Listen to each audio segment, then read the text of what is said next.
One of Broadway's most beloved musicals has been radically reimagined, and the result has critics, audiences, and Harlem's ballroom community on their feet.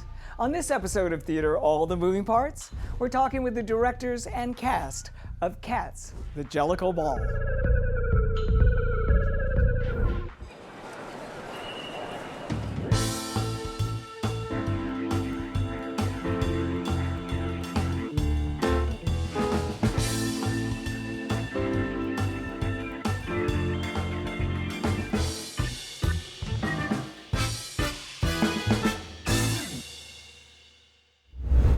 Welcome.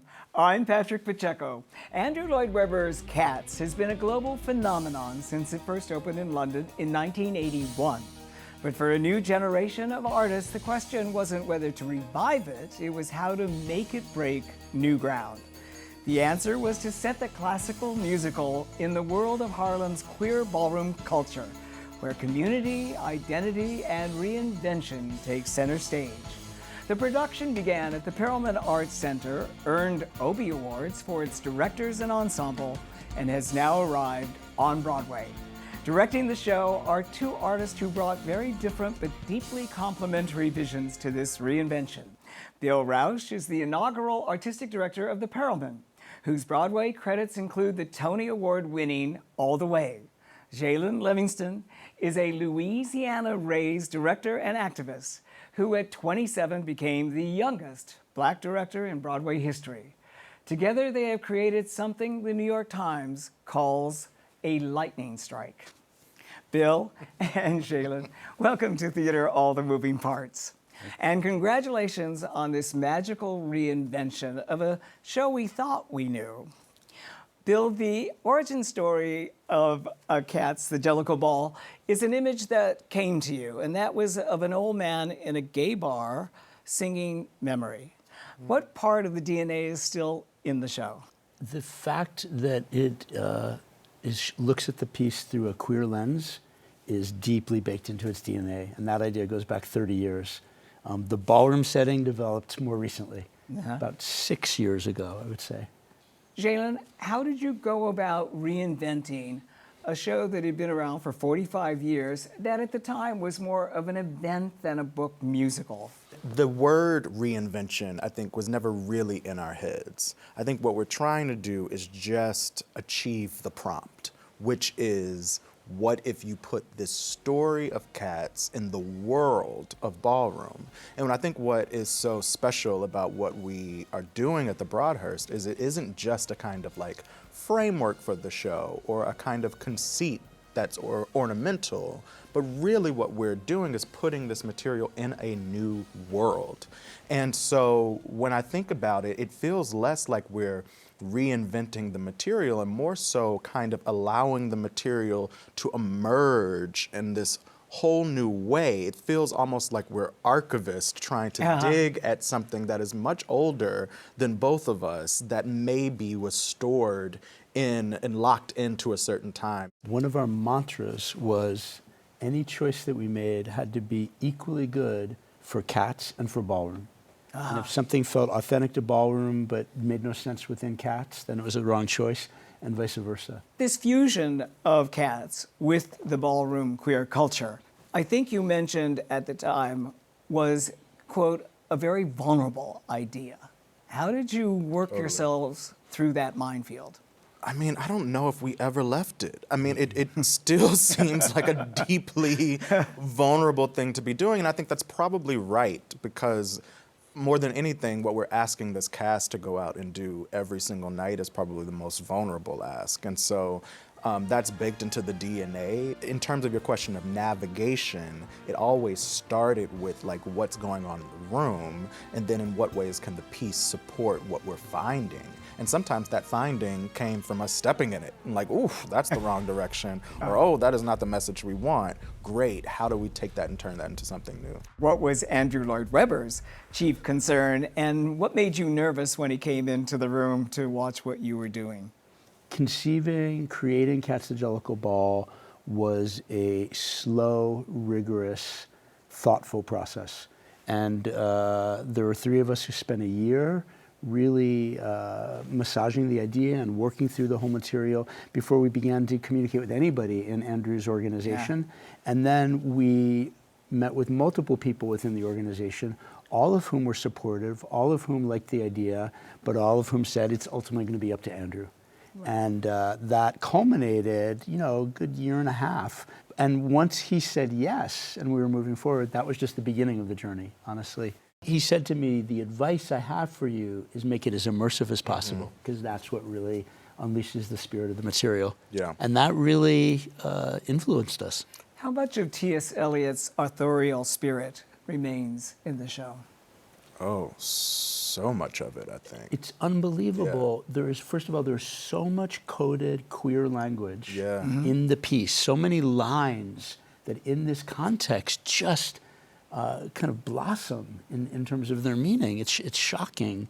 And the spiritual depth in the material, for anybody who would say Cats isn't about anything, there's so much about identity and transformation and community, and how the only way a community can be strong is by everybody being allowed to flourish in their individuality. Like, all of that is baked into those T.S. Eliot words.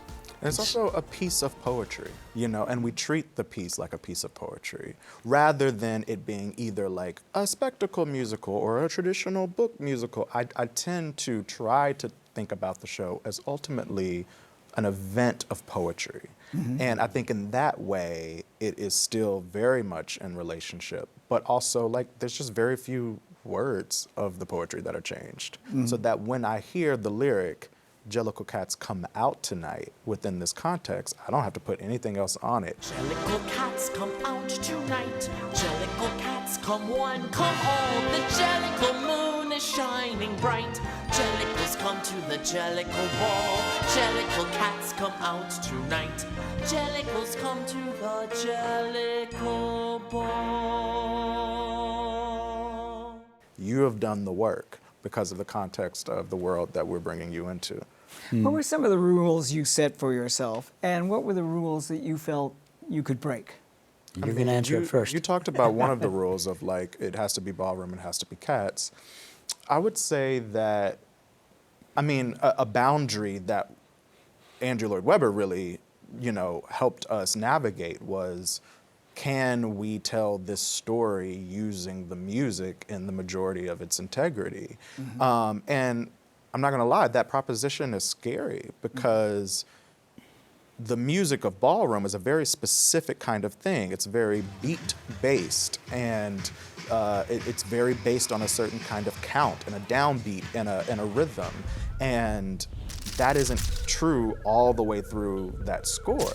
And so it was fascinating to figure out, okay, if we really treat the score as much of the script as the words are, and think about it as the Holy Grail that way, what happens when you bring ballroom vocabulary to it? This really kind of amazing thing where this thing that people might think is above them or not for them actually feels really close to them. And then this form of ballroom, particularly the vocabulary and the choreography, actually gets raised to a level of, form and genre of movement and dance that's just as important as ballet and hip hop and modern and contemporary.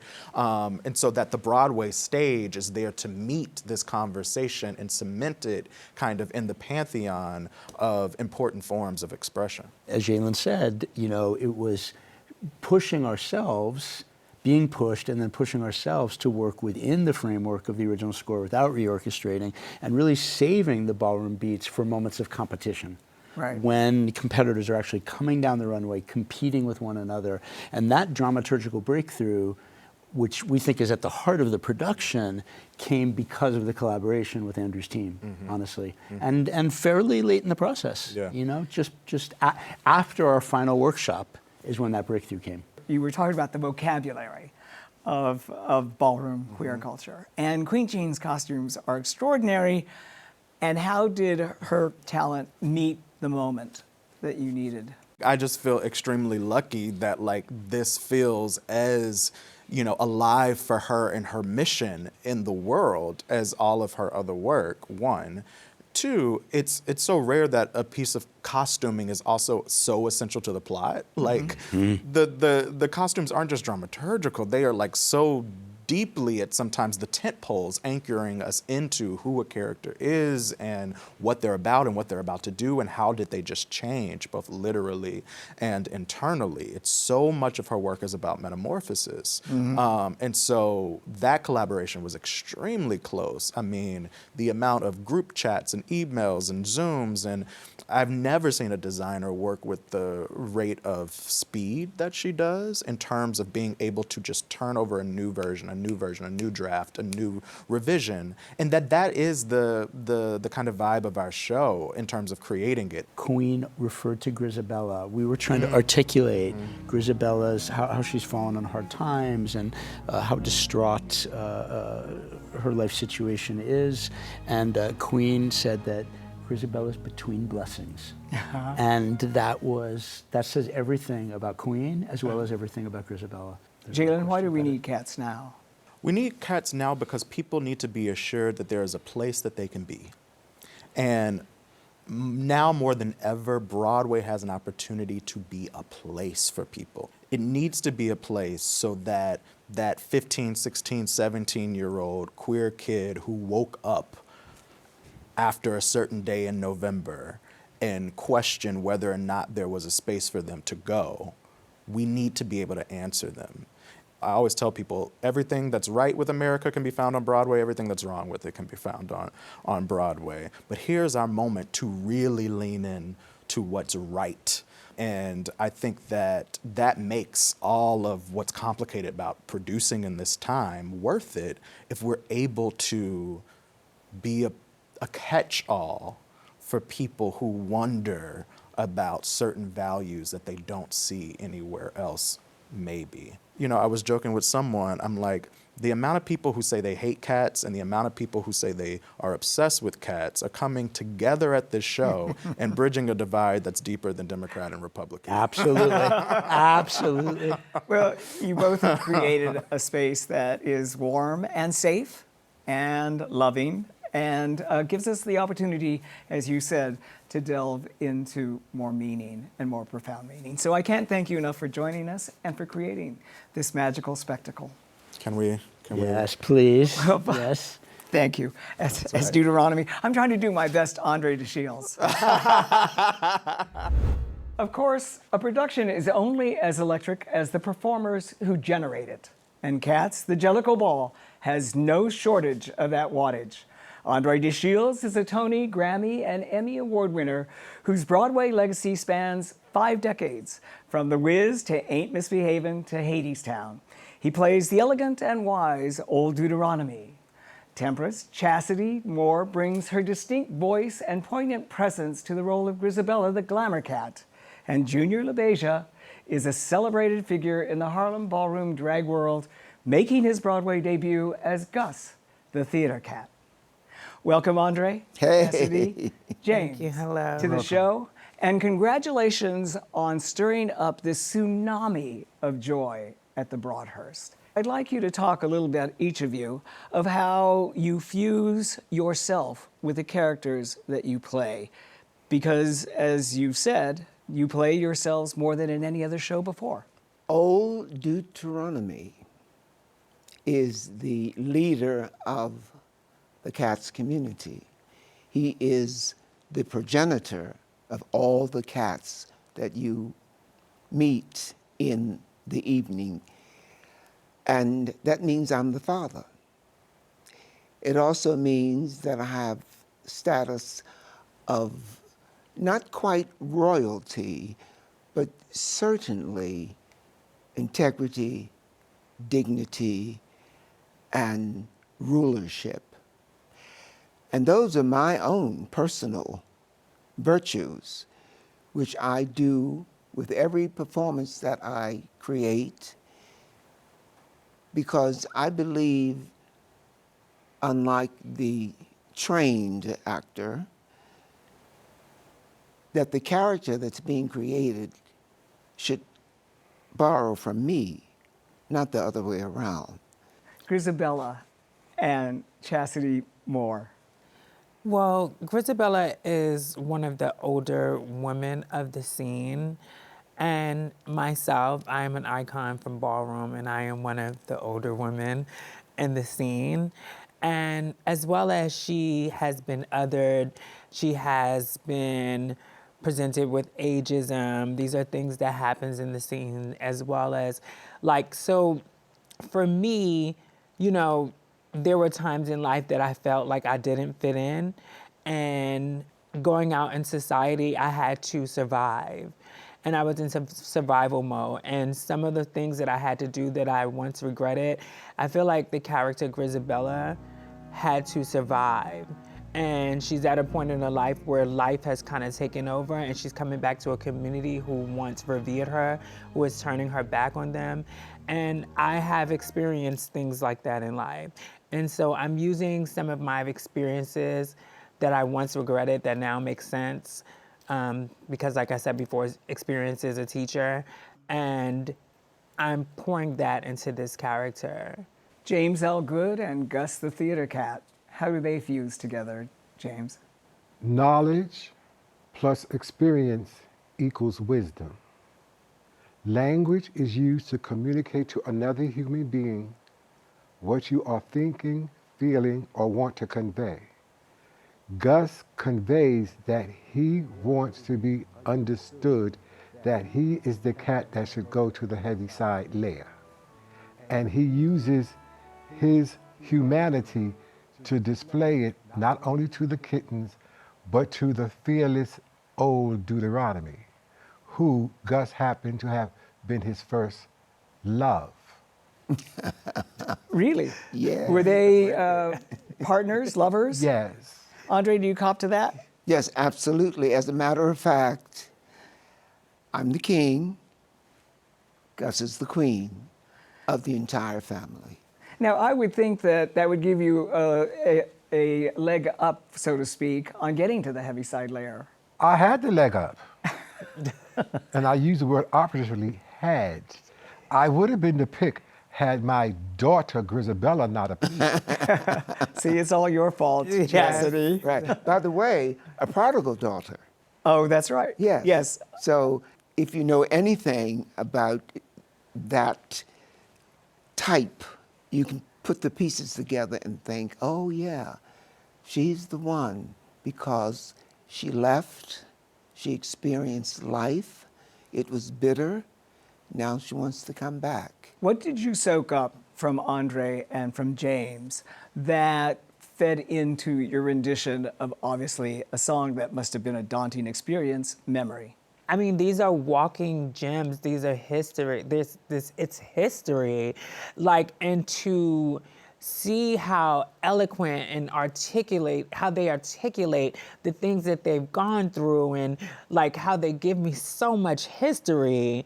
Like, I'm like, wow. Like, you know, like they're so lucid, and they're just like, they can break down things that happened years ago, whereas I forget things that happened a few weeks ago, but they can give you so much history, and I just think that it's wonderful. Part of that history for you, James, is when at the age of 14, you joined the House of LaBeija. Why? Why did you join the House of LaBeija? I, in turn, came from a religious background which name was Jehovah's Witnesses. And I realized that I had an alternate, as per se, lifestyle. And I met the House of LaBeija at 14 years old. And the term they used was FIT, which means fag in training. Oh and my they God. took me under their wing and let me know you're 14, you're young, you have to have principles and morals and values. And the first thing that I was told by my gay mother, Gigi LaBeija, was this: friendship is like china, expensive and rare. When broken can be mended, but the crack is still there. So I was not allowed to randomly feel that because I'm young and I'm on my own, I'm an emancipated minor psychologically, I have my SRO, single room occupancy, that I could do anything, have anything, because there was risk. And when you look at Gus, Gus is explaining to everyone that he took all the risk. Which is a life in show business, for sure. Right, Andre? Yes, indeed. Chasity, you first joined the House of Chanel, then the House of Allure. You founded your own house, the House of Margiela. Maison Margiela, absolutely. Maison Margiela, excuse me. Yes, I'm a founder. And what are the values of that, Maison? So I'm a founder, but I'm no longer a part of the house. So what I tried to instill is like when I came along, the women who poured into me were strong women who we were all in survival mode. When I joined the House of Chanel, listen, I had people sleeping on my floor. We all piled up in a car. We just made sure that we all ate. I felt like ballroom is a little different now. Back in the day, it was family-based. It was a lot of kids were thrown out, et cetera. So now for Maison Margiela, we poured in that you need to have your outside life, as in order as well. You mentioned that when you sing Memory, you have the baggage of these women, trans women, trans feminine women as well. What is that baggage when you sing Memory? So I feel there's a lot of pain and comfort in that song, and there's a lot of things, like I said, that decisions that I made before that I once regretted, and I realized that I had to go through those things in life to be where I am now and to actually even portray this character. I think that a lot of times trans women back in the day, we had to be stealth to be safe. We weren't able to live in our fullness. We couldn't just say, I'm a trans woman. I've transitioned over 20-something years ago, so it was way different than it is now. Now they're trying to villainize us once again, so I am carrying people like Octavia St. Laurent, who says she wanted to be a household name, and different girls who wanted to be in the arts and do different things, but because they were under the trans umbrella, they couldn't just be themselves. So I'm carrying those women who had to survive, but times came around where they didn't make it. Andre, if you founded a house, what would you call it? I have founded a house. And what is the house's It is name? the House of Black Elegance. I know that's right. I want to restore to our profession the idea that we, meaning people of color, come from a legacy of integrity, dignity, elegance, and we need to bring that in every effort that we make to the fore. I do it in everything that I essay. People say, Andre, you never change. And I say, and I never shall, in terms of what I invest in my characters. Because one of the big reasons is when I arrived in New York in 1973, I was special. I used to go home and look in the mirror thinking I could find the 3 heads that people were calling special. There can be a lot of cost to what you're espousing. And Andre, I've known you throughout your career. Yes, and one of the have. things that I love about this show and what you're all talking about, and that it is so unapologetic about, putting it out there without any apology. You did your whole career without apology. Without apology, yes. And you took it on the chin. On the chin. For a long time. Long time, yes. People thought you were labeled arrogant. Do you think we're at a point now when we can put that in the dustbin when any black man or woman stand up for themselves and will not be called that? No, I don't think we can put it in the dustbin, although I wish we could.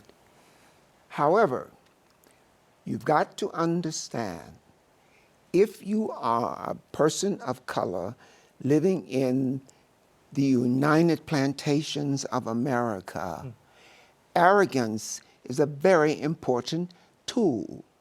Hubris is one of the most effective tools you can have in your toolbox, because not only do we have to work twice as hard for half as much, we have to pull ourselves up from the idea that we are subhuman, that we are worthless, that we have no skills. The only way to do that is to live larger than the life that most people do. Yeah. And that will give you the stamina to last. And lasting is what you have to do if you're going to achieve, if you're going to accomplish, if you're going to take risks, if you're going to set precedents. James, you've often said that you dress in overalls. Why? Because that's what my forefathers had to wear to live. Agriculturally, sharecroppers, migrated, segregated, then integrated, and then told, this is how I identify you, by the indigo blue color of your garments. So I wore it to pay homage because I am American Indian and I'm of African American lineage. And I also paid homage in the overalls to my trans family, my trans mother, Crystal LaBeija. How does Cats, the Jellicle Ball, meet this moment in history? Because it's visual. It's not underground. It's not submerged like a submarine. Originally, it was called slumming with the bathtub gin. Then it was called after hours with the Dutch Schultz era. Then we can go on further up to the Harlem Nights era, or what y'all call the Harlem Nocturne. Now that we have social media and artificial intelligence, you can get a history of what you never saw because it was hidden, not because it wasn't realized, but it was after hours. Chasity, is Cats, the Jellicle Ball, an antidote to the poisonous atmosphere outside the theater? I believe that, yes, it is a happy place. It is a joy. It is pure queer joy. Also, it shows, it humanizes the experience, first of all. Like trans and queer, like when they're trying to villainize us in these times. It also shows the nuances of emotions with us, like it humanizes the experience. And what I've said prior is that when you see a free world, you begin to fight for one. And it is a free world on stage. Like we are free, living in our truth and our full selves, having a wonderful time. And so when people can see that, then they can start fighting for that. And then that's definitely what needs to happen in these times. The response to the audience is riotous. How does that response help you shape your performance, inform your performance? And is there ever the idea that the audience can run away with the show? I believe in every performance, one has the obligation to deliver 3 things, and each of them begins with an E: entertainment, enlightenment, ecstasy. And that is what our audiences experience when they come to catch the Jellicle Ball. Ecstasy. They scream, they yell, they want more, they want most. They forgive everybody for every sin that has ever been committed. We are washed clean. We are babies again. Well, you've delivered ecstasy night after night at the Broadhurst, and I thank you for joining us. I think you'll be here around for a long time. Let's see how many lives this Cats has. Right, yeah, right. Cats, the Jellicle Ball is now playing at the Broadhurst Theater on Broadway. For more conversations like this, subscribe to the CUNY TV's YouTube channel or download the CUNY TV app to watch all our shows. I'm Patrick Pacheco, and we'll see you next time as the curtain rises on theater, all the moving parts.